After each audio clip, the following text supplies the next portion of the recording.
Cinema നിർമ്മാതാക്കളുടെ association തെരഞ്ഞെടുപ്പ് ജനാധിപത്യപരമല്ല എന്ന് സംവിധായകൻ വിനയൻ. അധികാരം നിലനിർത്താനുള്ള ഭീഷണിയും പ്രലോഭനങ്ങളും നടന്നു. നിർമ്മാതാവ് RB ചൗധരിയെ എത്തിച്ചത് സമസ്ത മേഖലകളിലും ആധിപത്യമുണ്ടെന്ന് തെളിയിക്കാനെന്നും വിനയന്റെ ഫേസ്ബുക്ക് പോസ്റ്റ്.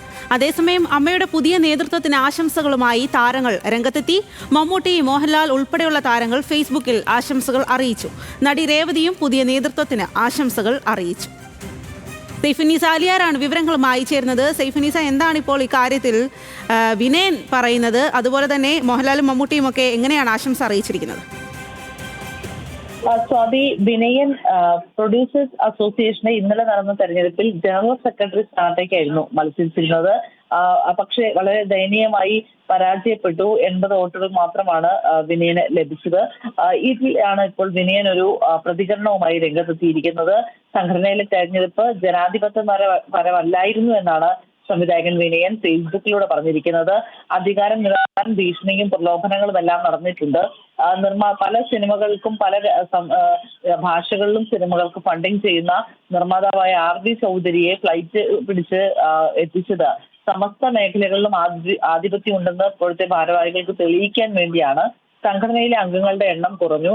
500 അംഗങ്ങൾ ഉണ്ടായിരുന്നു, ഇപ്പോൾ 300 അംഗങ്ങൾ മാത്രമാണുള്ളത്. നേരത്തെ ഉണ്ടായിരുന്ന 500 അംഗങ്ങളും ഒപ്പം തന്നെ ഇപ്പോൾ 300ഓളം പുതിയ നിർമ്മാതാക്കൾ ഈ രംഗത്തേക്ക് വന്നിട്ടുണ്ട്. അവരൊക്കെ ചേർന്ന് കഴിഞ്ഞാൽ 800ഓളം അംഗങ്ങൾ ഉണ്ടാകേണ്ട സംഘടനയിൽ 300ഓളം അംഗങ്ങളായി കുറഞ്ഞത് എന്തുകൊണ്ടാണ്? അംഗങ്ങളുടെ എണ്ണം ശുഷ്കമായതിനു പിന്നിൽ സംഘടന കൈവിട്ടു പോകരുതെന്ന കൂടെ നീക്കമാണ് എന്നും വിനയൻ വിമർശിച്ചു. കഫ്കയിലെയും അമ്മയിലെയും ചില വോട്ട് ഇല്ലാത്ത ചിലർ തെരഞ്ഞെടുപ്പ് ഹാളിൽ വന്നു. കാരണം ഈ പ്രൊഡ്യൂസേഴ്സ് അസോസിയേഷൻ ചില സംഘടനകൾക്ക് മുന്നിൽ അടിയറ വയ്ക്കുന്നു എന്ന ആരോപണം ശക്തമാകുന്നതിനിടെയാണ് ഇങ്ങനെയുള്ളവരുടെ സാന്നിധ്യം ഇവിടെ ഉണ്ടാകുന്നത് എന്നുള്ളതും പ്രസക്തമാണ് എന്നാണ് വിനയൻ പറയുന്നത്. ഒപ്പം തന്നെ ഈ ഫിലിം പ്രൊഡ്യൂസേഴ്സ് അസോസിയേഷന്റെ ഒരു കമ്പനിയുണ്ട്. ആ കമ്പനിയുടെ പേരിലും വിനയൻ വിമർശനം ഉന്നയിക്കുന്നുണ്ട്. ഇത്തരം ഒരു കമ്പനി ആരംഭിക്കുന്നതിൽ ആരും എതിര് നിൽക്കുന്നില്ല. പക്ഷേ അത് കൃത്യമായി അതിന്റെ അധികാരം നിയന്ത്രിക്കാൻ, അതിന് ഡയറക്ടർ ബോർഡിനെ ഫിലിം പ്രൊഡ്യൂസേഴ്സ് അസോസിയേഷൻ നിയന്ത്രിക്കാൻ നിയമപരമായി കഴിയില്ലേ എന്ന് മെമ്മോറാണ്ടം ഓഫ് ആർട്ടിക്കിൾ ചൂണ്ടിക്കാട്ടി തെളിവ് സഹിതം പ്രകാശ് പാരെ അതെ, സൈഫുന്നീസ, മറ്റൊരു കാര്യം, നടി രേവതി ഇപ്പോൾ പുതിയ നേതൃത്വത്തിന് ആശംസകൾ അറിയിച്ചിരിക്കുകയാണ്. നമുക്കറിയാം, രേവതി WCCയുടെ ഭാഗമായി പോയതാണ്. ഇപ്പോൾ ശ്വേതാ മേനോൻ ഈ ഒരു തലപ്പത്തേക്ക് എത്തിയപ്പോൾ പറഞ്ഞത് പിരിഞ്ഞു പോയവർക്കൊക്കെ തിരികെ എത്താം, മടങ്ങിയെത്താം എന്നുള്ള കാര്യമൊക്കെ പറയുന്നുണ്ട്. അപ്പോൾ രേവതിയുടെ ഈ ഒരു ആശംസയെ നമുക്ക് ഏത് രീതിയിൽ നോക്കിക്കാണാം? സ്വാതി, രേവതി ഇപ്പോഴും അമ്മയിലെ അംഗം തന്നെയാണ്.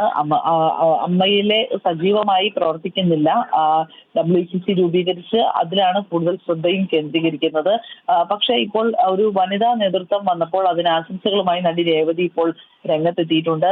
പക്ഷപാതമില്ലാതെ സ്ത്രീകളുടെ ശബ്ദം കേൾക്കാൻ ഈ പുതിയ നേതൃത്വത്തിന് സാധിക്കട്ടെ എന്നുള്ളതാണ് ആശംസ. ലിംഗസമത്വവും തൊഴിൽപരമായ